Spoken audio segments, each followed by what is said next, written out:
Do you know what it feels like to give your entire life to your children, only to reach a point where they sigh when your number flashes on their phone? To carry them in your arms when they were weak, but when it is your turn to stumble, they roll their eyes as though you've become a nuisance? That is the kind of ache that lingers longer than any pain in my bones. My name is Margaret Peterson. I am 72 years old, and I live alone in a fading house in Portland, Oregon. Once upon a time, this home was alive with the sound of laughter, slammed doors, and endless chatter around the dinner table. Now, the only sound that greets me most mornings is the groan of my aching knees as I climb out of bed and the rattle of an old furnace that seems to resent working as much as I do. I buried my husband, Robert, 5 years ago. He was my anchor, my friend, my partner in every battle life threw at us. Together we scraped, saved, and sacrificed to raise our children, David and Rebecca. We didn't have much, but we made sure they never went without. Robert's hands were calloused from long hours, and mine were cracked from stretching meals and patching clothes, but we did it gladly. Because for parents like us, love was shown in sweat and sacrifice. But children grow, and life has a way of making you invisible to the very people who once clung to your legs. David is a lawyer now, living in San Francisco, his voice clipped and hurried whenever I call. Rebecca has 3 children of her own in Chicago. Her tone is softer, but her words carry the same weight. "We're busy, Mom." That's what I hear more often than "I love you." The roof leaks, the wiring hums dangerously, and sometimes I wonder if my house will go up in flames before my heart finally gives out. I try not to complain, but when my knees throb in the night and I shuffle past the peeling paint in the hallway, the loneliness presses in like a heavy quilt I can't throw off. I've asked them for help before, just simple things, a visit, a call, maybe some advice about a repair. The responses are always the same: "Sell the house, Mom. Move into assisted living. It's too much for you." They say it as though they are solving a problem, but I am not a problem. I am their mother. What they don't know, what no one knows, is that one evening, while the rain tapped against my window, I held in my hand a ticket that would change everything. 6 numbers, chosen on a whim, had made me the winner of $25 million. You would think my first thought was freedom, or perhaps luxury, but it wasn't. My first thought was bitter. For years I have carried the shame of feeling like a burden. For years, I listened to their excuses, their sighs, their half-hearted reassurances. Now here I was, with more money than I could ever spend, yet my heart felt emptier than it ever had. That secret in my pocket wasn't just money. It was a mirror. It showed me exactly what kind of love surrounded me, and it gave me the chance to see who truly cared when they thought I had nothing. That, my dear listeners, is where this story truly begins. Before I tell you more, let me pause to say this. If you are watching right now and you are in your 60s, 70s, or 80s, I pray for you. I pray for strength in your bones, peace in your mind, and comfort in your nights. May your children and grandchildren honor you, not treat you like a weight to be carried. And if you are younger, watching from another corner of the world, I pray you will never make the mistake of forgetting the hands that once fed you, clothed you, and wiped your tears. This story I am about to tell is not just mine. It is for every parent who has been made to feel small, every elder who has been silenced, and every heart that has broken quietly in the shadows. So, before we go further, please take a moment to subscribe to this channel so more people can hear stories like mine. And as you do, let us know where you're watching from. Your presence here gives this old woman a voice, and I am grateful. Because what my children saw as a burden, I now carry as wisdom. And soon, you will see how $25 million didn't just change my life. It revealed the truth about theirs. When I close my eyes, I can still see Robert's smile. It wasn't flashy or polished, but it was steady, dependable. The kind of smile that told me no matter how hard life got, I would never be alone. We met when I was just a girl working the cash register at a grocery store, and he was fresh out of trade school, his hands already marked by hard work. He wasn't rich, not even close, but he had a way of making me feel like I was the richest woman in the room just by holding my hand. We built a life brick by brick, penny by penny. Our marriage wasn't filled with grand vacations or shiny cars.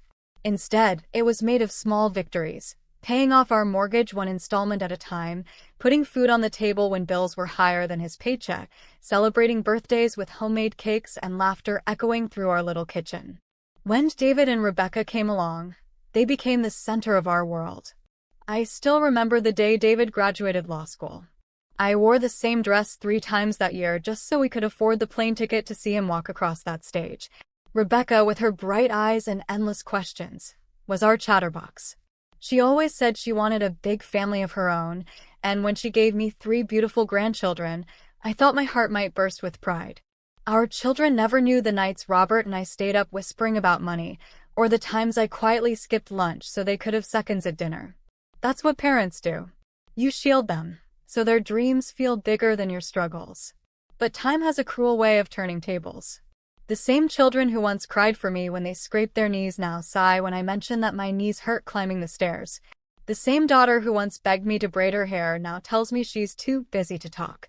The same son who once called me his hero now speaks to me as if I am an inconvenience to his schedule. This house, oh, how it used to feel alive. Every room carried the weight of a memory. David building Lego towers in the living room, Rebecca practicing her spelling words at the kitchen table, Robert humming as he fixed a squeaky hinge. Now the same walls feel heavy, not with joy, but with silence. The furnace is on its last breath. It groans louder than my own bones when winter settles in. The roof leaks each time the rain falls, leaving brown stains that creep across the ceiling like scars. I keep pots in the hallway to catch the drips, but even then, I wake to damp carpets. The wiring flickers too, and every time I switch on a lamp, I half expect sparks. I try to patch things where I can, but my hands betray me. The arthritis stiffens my fingers until even opening a jar feels like a battle. My back nags with every bend. My knees complain with each step up the stairs. The body I once trusted to carry children, to work double shifts, now resists even the simplest chores. I've hinted at these struggles to my children, hoping for a spark of the concern they once showed me, but their answers cut deeper than the problems themselves. "Mom, that house is too much for you," David said, his tone sharp and patient.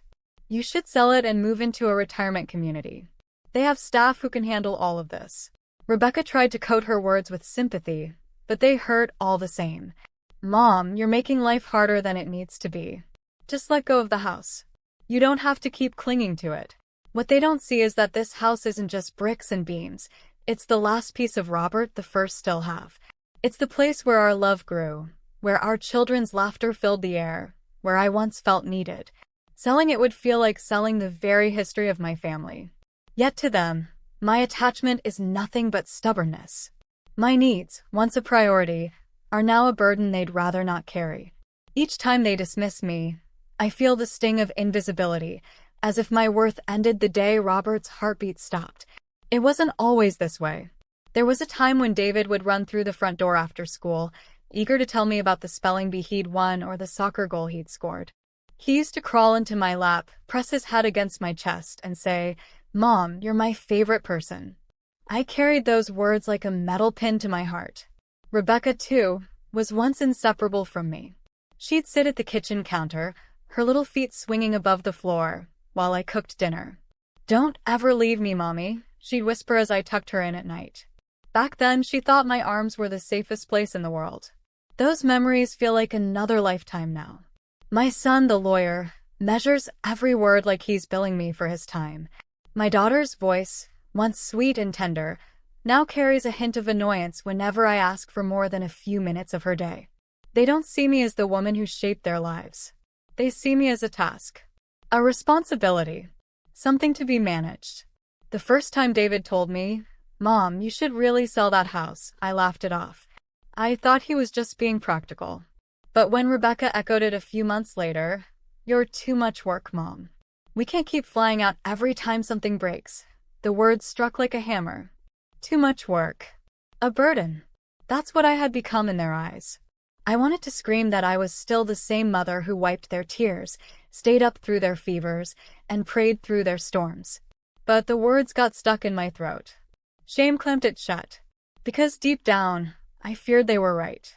And so, I walked my creaking hallways alone, patching what I could, carrying the weight of a house and the heavier weight of rejection. My body was tired, my spirit even more so. Still, I clung to hope that somewhere inside them, the love I once knew still lived. I clung to it the way this old house clings to its foundations, battered, cracked, but unwilling to collapse. It happened on an ordinary Saturday. The kind of day where the clouds sag heavy over Portland and the rain patters against the windows like a lullaby I've grown used to. I had gone to the grocery store, as usual, filling my cart with the same modest list: bread, milk, a little chicken if it was on sale. My purse felt light, my body felt heavy. As I passed the corner store, something tugged at me. I can't explain why. Maybe it was boredom. Maybe it was defiance. Maybe it was Robert's voice in my head, teasing me the way he used to. Go on, Maggie, try your luck. You never know. So I did something I almost never do.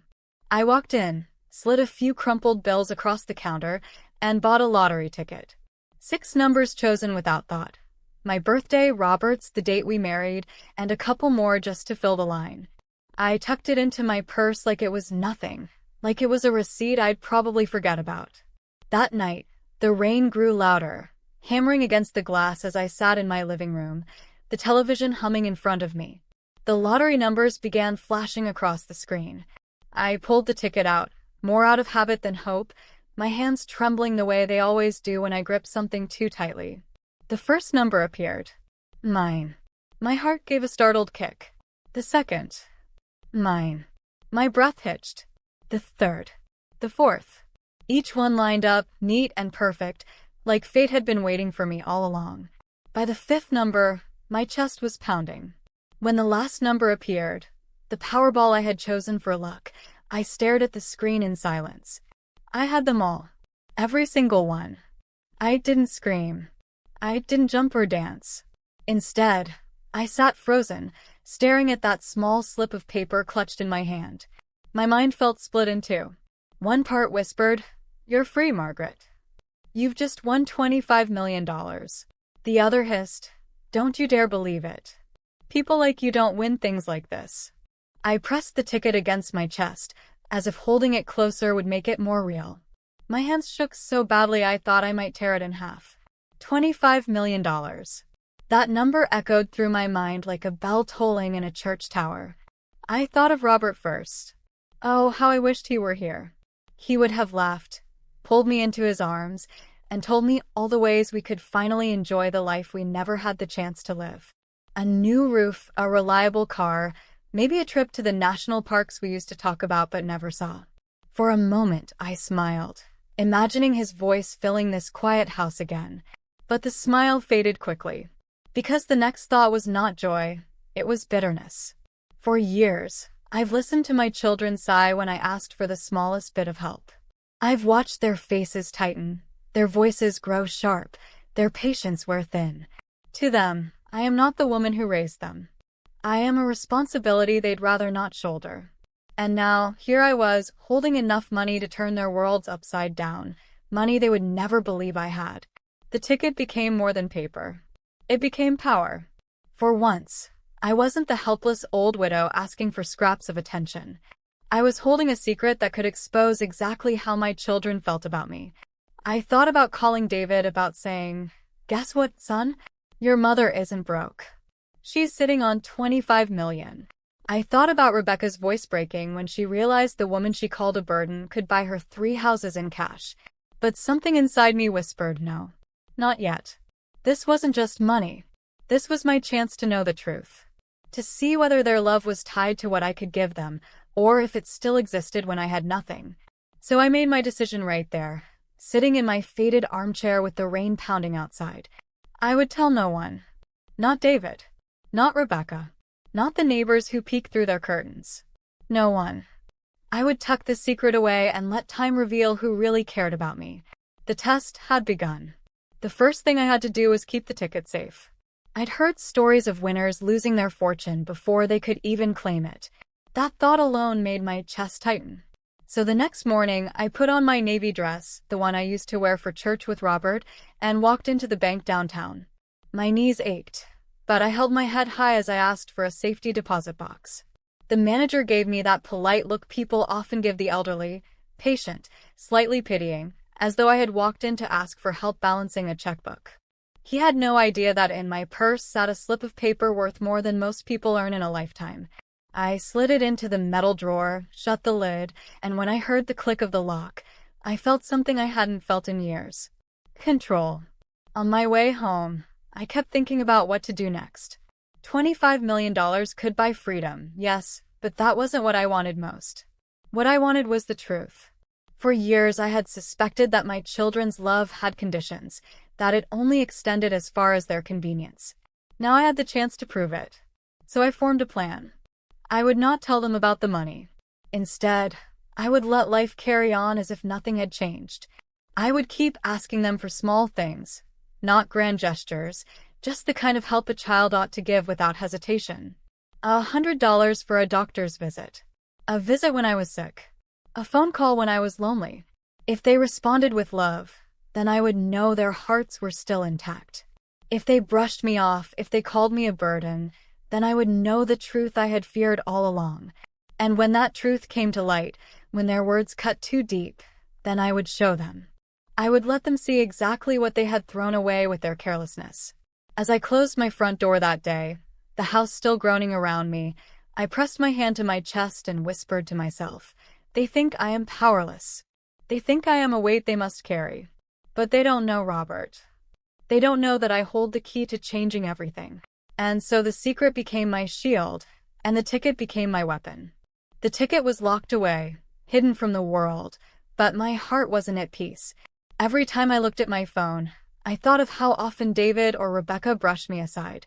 I knew what I needed to do now. Test their love, plain and simple. Not with millions, but with something so small it would cost them nothing more than a bit of kindness. I chose David first. My eldest. My boy who once told me he wanted to grow up and buy Mom a big house. He became a lawyer instead, with a sharp tongue and sharper suits. I held the phone in my hand for a long while, my thumb hovering over his name, my chest tight. Finally, I pressed call. "Hello, Mom? Everything okay?" His voice was rushed, clipped, not warm, not welcoming, just business. I swallowed. "Not really, dear. I had a little scare. My chest has been hurting, and I need to see a doctor. But the copay is more than I can handle right now. It's only $100, but I thought maybe you could help me." There was silence on the other end. Long enough that I thought he might hang up. My heart pounded. Then came his sigh. That deep, impatient sigh that cuts sharper than words. "Mom, don't you have your emergency fund? I told you to save it for things like this. You can't just keep asking for money. You're always so disorganized. Honestly, you need to learn to manage better." $100. To him, it was a dinner bill. To me, it was a chance to see if he still cared. And instead of love, I got a lecture. I tried to explain, my voice trembling. "David, I wouldn't ask if I wasn't worried. Please, it's not much. Just this once. Mom, I can't just send money every time you think you need it. I have a family. Responsibilities. You need to take care of yourself better.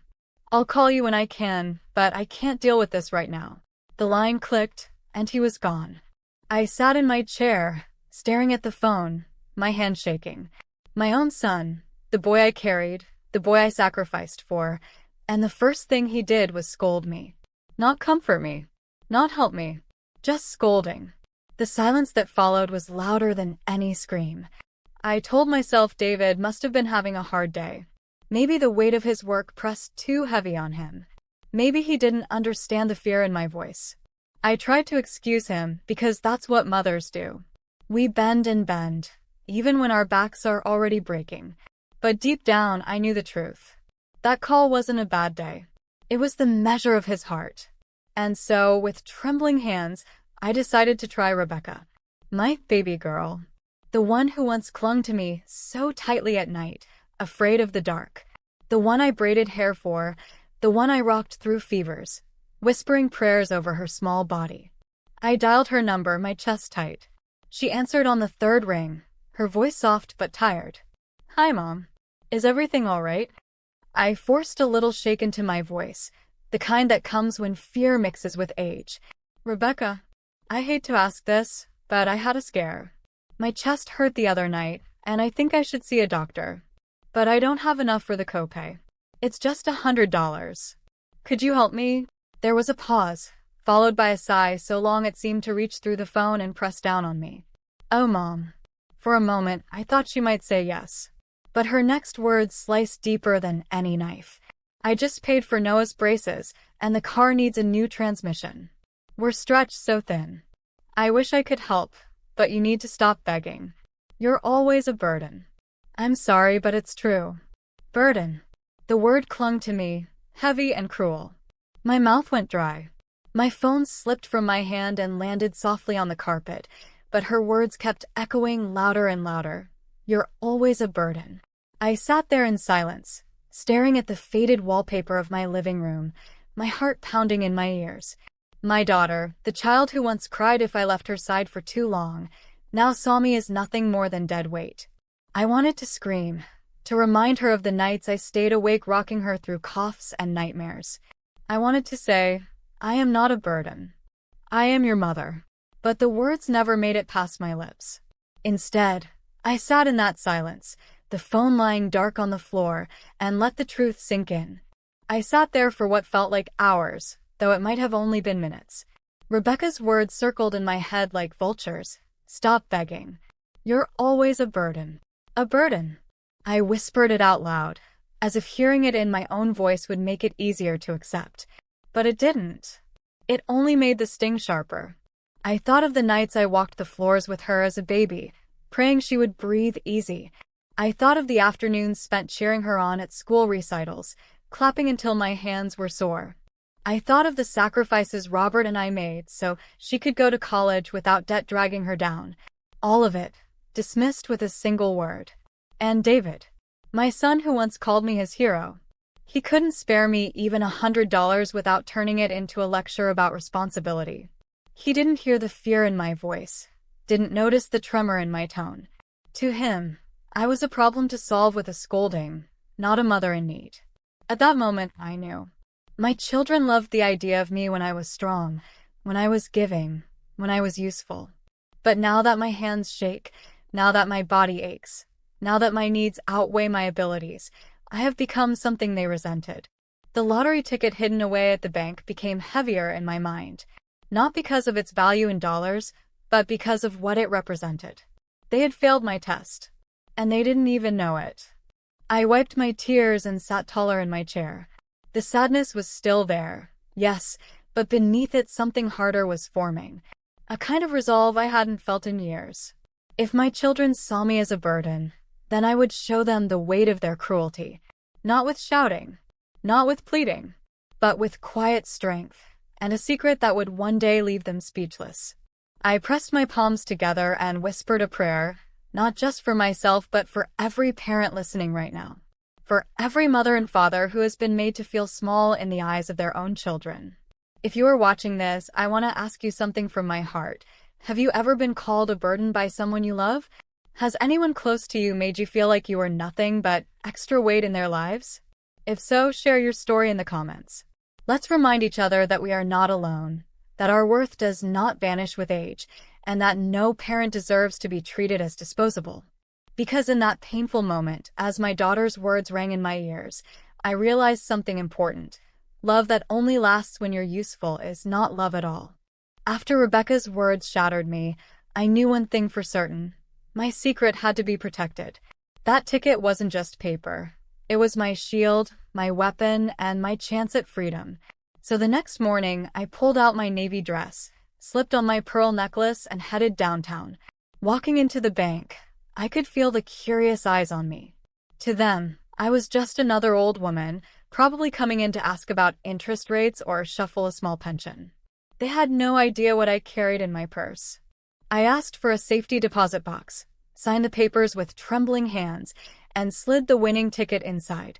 The metallic click of the lock was like a drumbeat in my chest. For the first time in years, I felt secure. But safety wasn't enough. Money this large could swallow me whole if I wasn't careful. I needed help, the kind of help that wouldn't leak my secret to my children or the world. So I did what I've always done when life tested me. I studied. I sat in the library for hours, reading about trusts, inheritances, and legal ways to hide wealth. I used a public computer to send out inquiries under a new email address, one that carried no trace of my name. Eventually, I found them, a private wealth management firm in downtown Portland that promised confidentiality above all else. The day of my appointment, I walked into their shining glass building feeling like an imposter. My shoes were scuffed, my dress simple. Yet inside me there was a fire. I gave the receptionist a name that wasn't mine, Elizabeth White, a small disguise, stitched together from my middle name and my mother's maiden name. That's how I met her. Victoria Vance. She wasn't what I expected. No stiff suit, no cold eyes. She wore a soft sweater, chic glasses, and carried herself with the kind of confidence that made you want to trust her. I told her my story in careful pieces, my voice quivering but steady enough to show I wasn't fragile. She listened. She didn't interrupt, didn't pity me. When I was done, she leaned forward and said, "Mrs. White, you've already made the smartest decision. You kept it a secret. That secrecy is your greatest protection. Now let me help you build a wall no one can tear down." With her guidance, I created a blind trust, the Serenity Fund. The name was my private joke. Serenity was what I had lost, and what I was finally finding. The paperwork was endless, the legal terms confusing, but Victoria guided me patiently through every step. When the first installment of my winnings was deposited into the trust, I didn't feel giddy. I felt steady. I felt like I finally had armor. But I couldn't let David or Rebecca suspect anything. So I began to move carefully, quietly, letting change trickle into my life like water seeping through cracks. I hired a team of contractors to fix the roof and replace the furnace. Their hammers and drills filled my house with a kind of music I hadn't heard in years, the sound of renewal. When David noticed the repairs and asked, I lied easily, "Oh, a friend of your father owed me a favor."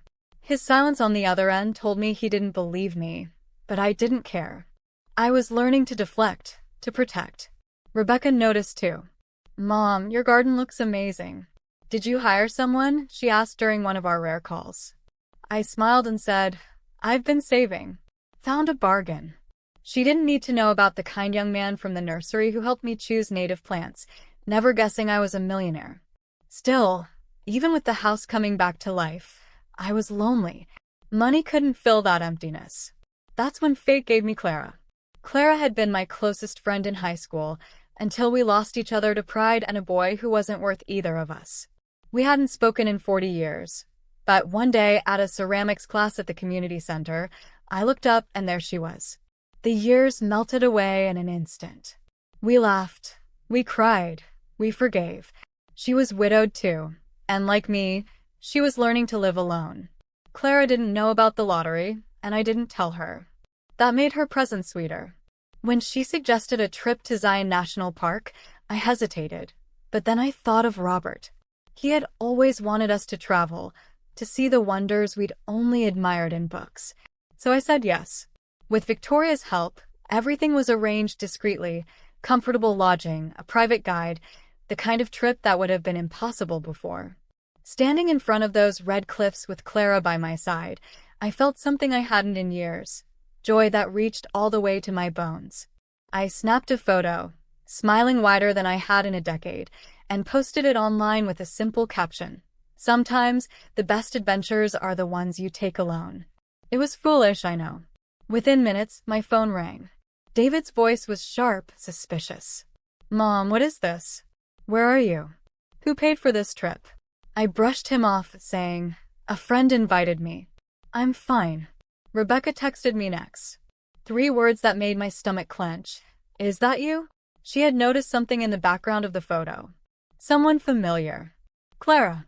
My children were circling now, their curiosity stirred. They had ignored me when I asked for help, but the moment I showed even a hint of independence, they pounced with questions. Where did I get the money? Who was helping me? How was I affording this new life? I deflected each time, but I could feel the tension growing. The more I stood tall, the more they tried to pull me back down. They didn't know the truth yet, that their mother, the woman they dismissed as a burden, was sitting on a fortune greater than either of them had ever earned. But they were beginning to sense that something had changed. And the beauty of it all was that I no longer needed their approval. Their suspicion, their doubt. It only proved how little they saw me, how little they truly cared. As I lay in bed at night, listening to the sound of the repaired furnace humming faithfully, I whispered to Robert, "They're beginning to notice, love. They're beginning to wonder. And when the time is right, they'll see exactly what they gave up when they called me a burden." It happened on a quiet afternoon, the kind that tricks you into thinking nothing can go wrong. I had boiled water for tea, humming softly to myself, when my foot caught on a loose floorboard. I stumbled, the teacup flew from my hands, and in one sickening twist my ankle gave out beneath me.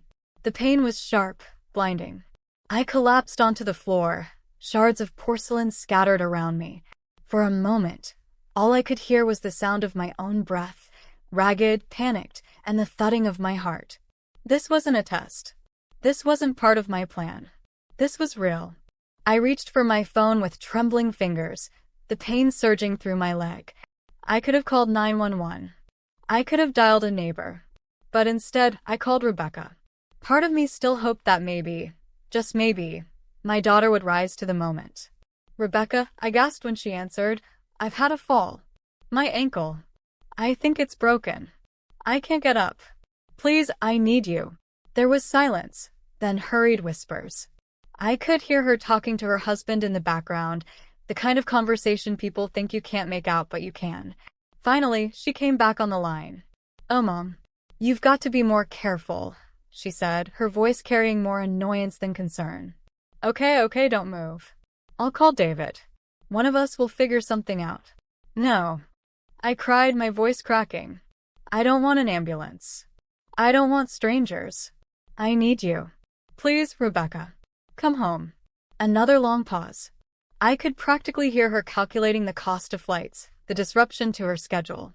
"Mom, it's not that simple.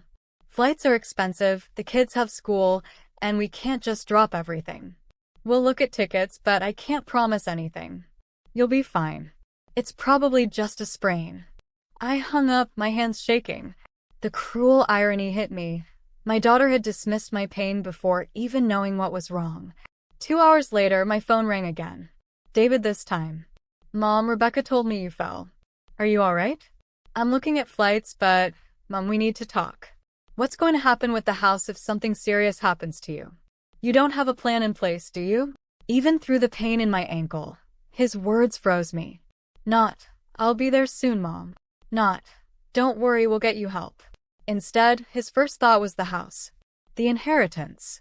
My value is measured in assets, not in flesh and blood. By the next morning, I was at the hospital. A kind neighbor had heard the crash and insisted on helping me when she saw me crawling toward the door. My ankle was swollen but not broken. A sprain, the doctor said. Painful, yes, but recoverable. What wasn't recoverable was the sight that greeted me when I opened my eyes to see David and Rebecca standing over my bed. Their faces weren't filled with relief. They were filled with suspicion. David leaned closer, his voice low. "Mom, I've been hearing things. Contractors working on your house. A trip to Utah. And now I see this brochure." He held up a pamphlet that had been tucked inside a get well card, a brochure from Victoria's firm, the Serenity Fund. Rebecca's eyes narrowed. "What is that, Mom? A wealth management firm? Why would you need something like that? Who is this Victoria person?" I tried to stay calm, but inside my chest, my heart hammered. They had seen too much. David pressed further. "You've been hiding something. Did someone give you money? Are you involved with some man we don't know about? Tell us the truth." Rebecca crossed her arms, her voice sharper than I'd ever heard it. "Mom, don't tell me you're giving money away. Are you being scammed? Because this," she waved the brochure in the air, "doesn't make sense." I looked at the two of them, my children, the ones I carried, the ones I raised, and realized they weren't even pretending anymore. They weren't here for me. They were here for answers about money, about assets, about what I might leave behind. The arguing began almost immediately. David snapped at Rebecca, accusing her of neglecting me. Rebecca snapped back, reminding him that he had called me a burden first. Their voices rose higher and higher until it felt like I was lying in the middle of a courtroom, not a hospital bed.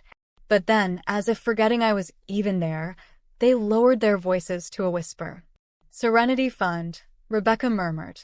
"It says private wealth management. Why would she have that?" David leaned in close to her. "Because she's hiding something. That trip, the repairs, it all makes sense now. She's been lying to us. I bet she's got money stashed away, and she's planning to cut us out." I closed my eyes, not to sleep but to block out the sight of them. The fear I'd carried for years, that my children's love was conditional, had been confirmed in the harshest way possible. They weren't worried about me. They were circling like vultures, afraid I was slipping away with something they believed belonged to them. When I finally opened my eyes, I looked straight at them. "Do you even hear yourselves?" I asked, my voice low but steady. "You didn't come here to see if your mother was okay. You came here to interrogate me about money." David's mouth tightened, but he didn't deny it. Rebecca looked away, shame flickering across her face for only a moment before vanishing. And that was when the last fragile thread snapped inside me. The illusion that they cared, the hope that love might still win out, it was gone. They weren't even pretending anymore. I leaned back against the pillows, pain pulsing through my ankle, but my mind clearer than it had been in years. Let them fight, let them whisper, let them scheme. Because one day soon, they would learn the truth. They would discover that the woman they called a burden had been holding more power than they ever imagined. And when that day came, it wouldn't be me who carried the shame. The hospital released me after 2 nights, and I returned home with crutches, a swollen ankle, and a heart far heavier than my body. My children had left in anger, their whispers about Serenity Fund still burning in my ears. For days, I sat in silence, staring at the walls of my repaired home, thinking of Robert. I knew the time had come. My secret could no longer remain in the shadows. If I let suspicion fester, they would invent stories, spin lies, and perhaps even try to wrest control of my life. Better to face the storm head-on, with the truth in my hands like a sword. So I called them both. "Come home," I said simply. My voice carried a firmness that surprised even me. "There are things you need to know, and I will not repeat myself." They arrived 2 days later, separately, though their cars pulled into my driveway within minutes of each other. David in his sleek black sedan, Rebecca in her family SUV. They barely greeted one another, their strained smiles directed more at the neighbors who peeked from behind their curtains than at me. Inside, the air was thick with tension. I had prepared everything carefully. The documents from Victoria, the trust paperwork, even a bank statement tucked neatly inside a folder. I set them on the dining table like evidence in a trial. Rebecca broke the silence first. "Mom, what is this about? You scared us half to death at the hospital. Are you sure you're even well enough to be having meetings?" Her words carried the sugar of concern, but her eyes darted straight to the folder. I steadied myself on my crutches, took a deep breath, and said, "You asked questions. You searched for answers behind my back. So now I will give them to you." David crossed his arms, his lawyer's posture settling into place. "Then let's hear it." I reached for the folder, pulled out the papers, and laid them flat before them. 2 years ago, I bought a lottery ticket. On a whim. I didn't expect anything. But I won. $25 million. The silence that followed was so complete I could hear the faint hum of the refrigerator in the kitchen. Rebecca blinked rapidly, her mouth falling open. David's jaw clenched so tightly I thought he might break his teeth. Finally, Rebecca whispered, "$25 million? "Yes," I said. "And I told no one. Not you, not the neighbors, not anyone. I wanted to know if my children loved me for who I was, or only for what I could give them." The color drained from David's face, but instead of shame, anger rushed in. "You're telling us you've been sitting on millions while we've been struggling? Do you have any idea how selfish that is? I could have expanded my firm, Rebecca could have given her kids a better education, and you let us believe you were broke."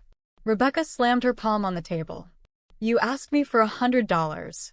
100. And you let me call you a burden, you let me think." Her voice cracked, then sharpened.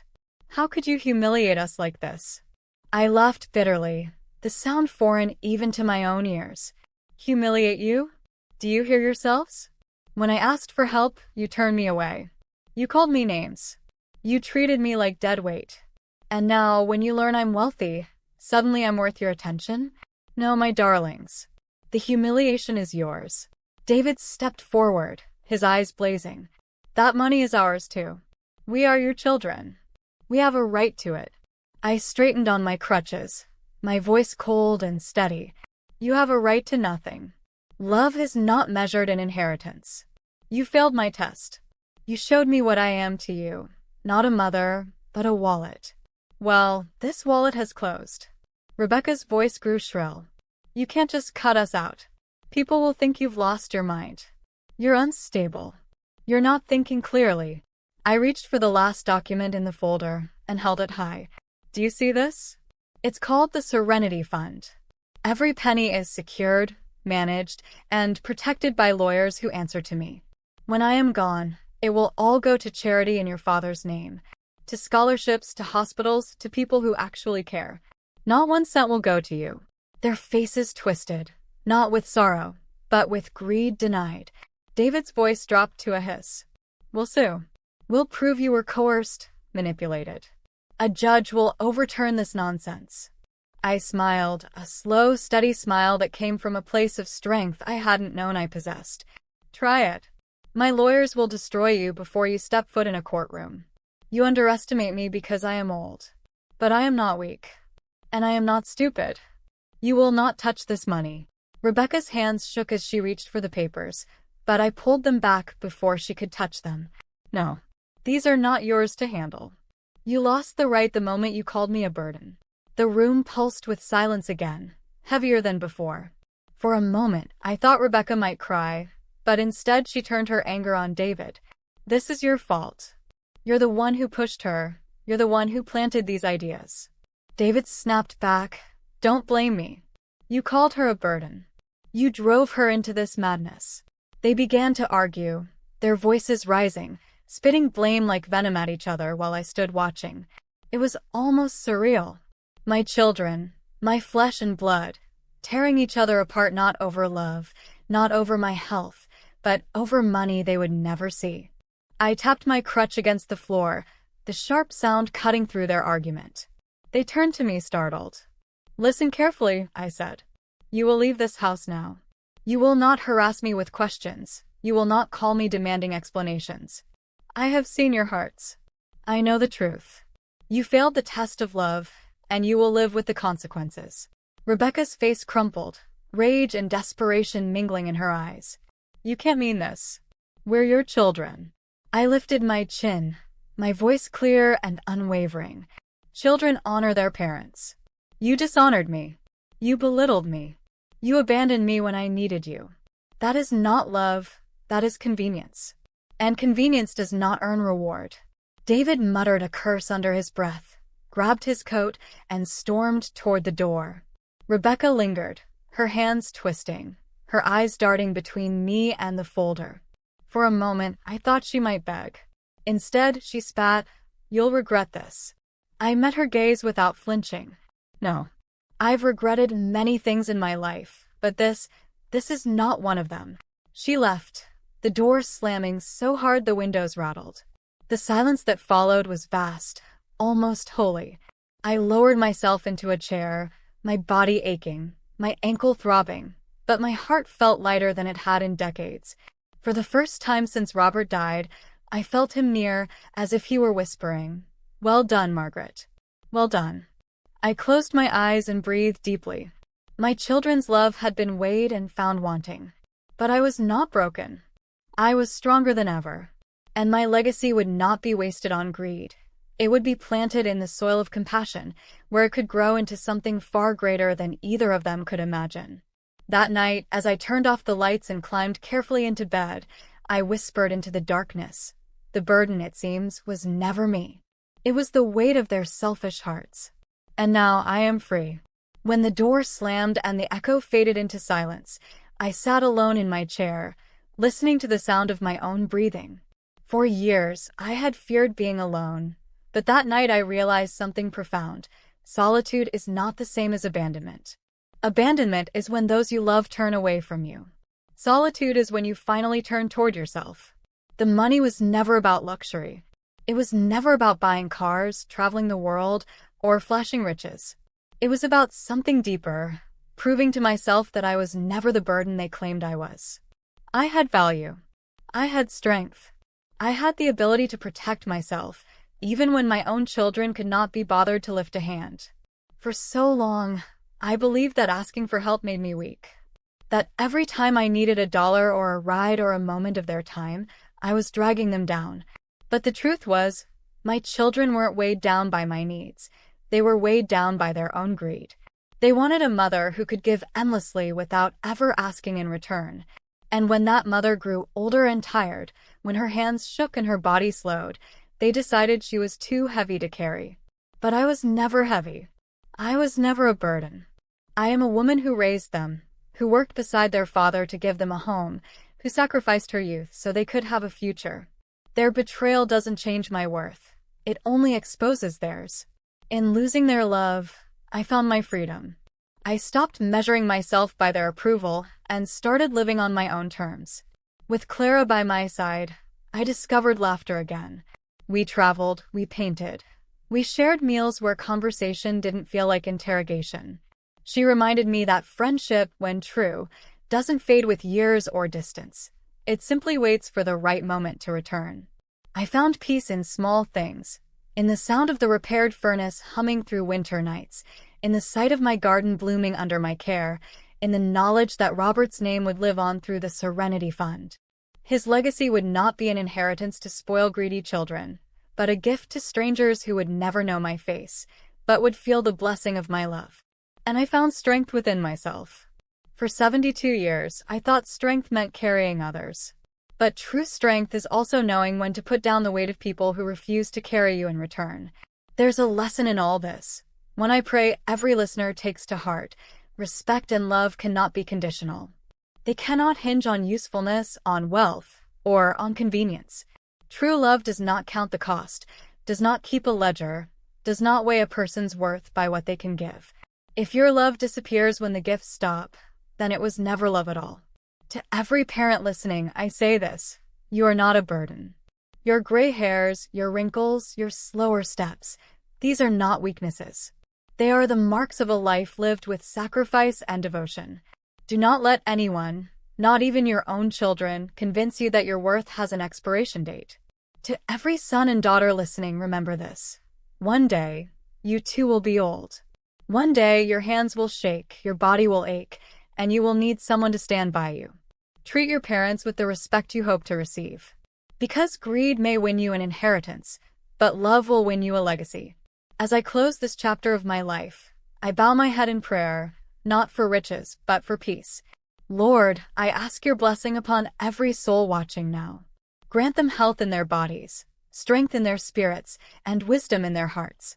Heal the broken places in their families.